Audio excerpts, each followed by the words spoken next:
एक व्यक्ति को रास्ते में यमराज मिल गए। वह व्यक्ति उन्हें पहचान नहीं सका। यमराज ने पीने के लिए व्यक्ति से पानी मांगा।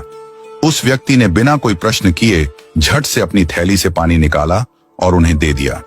वृद्ध ने कृतज्ञ होकर जल पिया और फिर कहा, वत्स, मैं यमराज हूं। आज तुम्हारी आयु पूरी हो चुकी है और मैं तुम्हारे प्राण हरने आया हूं। यह सुनकर व्यक्ति का चेहरा सफेद पड़ गया। हृदय कांप उठा। डर के मारे उसके पांव लड़खड़ा गए। लेकिन यमराज बोले, डरो नहीं, क्योंकि तुमने मेरी प्यास बुझाई है। अतः मैं तुम्हें एक विशेष अवसर देना चाहता हूं, तुम्हारी किस्मत बदलने का मौका।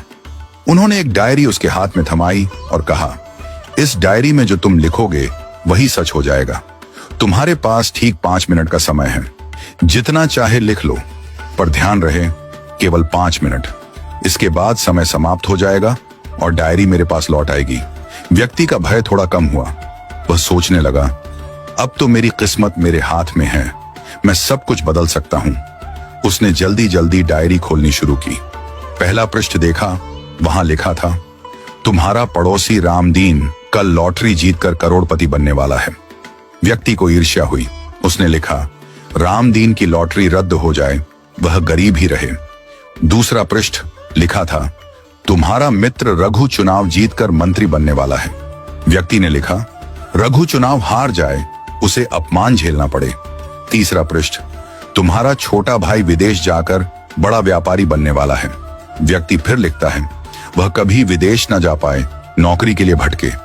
इस प्रकार वह एक एक कर पृष्ठ पलटता रहा और हर पन्ने पर दूसरों की खुशियां मिटाने लगा। उसका मन ईर्ष्या और द्वेष से भर गया था।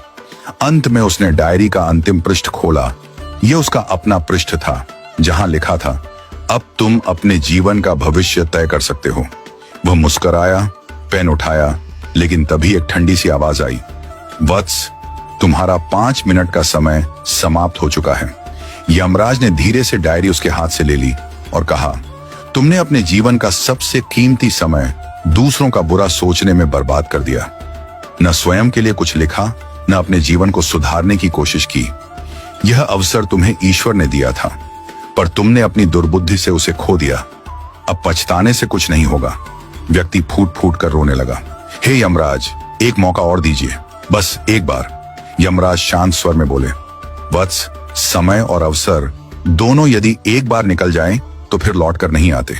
यही सत्य है, यही धर्म है। और फिर यमराज अदृश्य हो गए। समय अनमोल है, इसे सोच समझकर उपयोग करो। ईर्ष्या और द्वेष जीवन को नष्ट कर देते हैं। यदि ईश्वर तुम्हें कोई शक्ति या अवसर देता है, तो उसका उपयोग अपने और दूसरों के कल्याण के लिए करो। दूसरों का बुरा चाहने से तुम्हारा भला नहीं होता।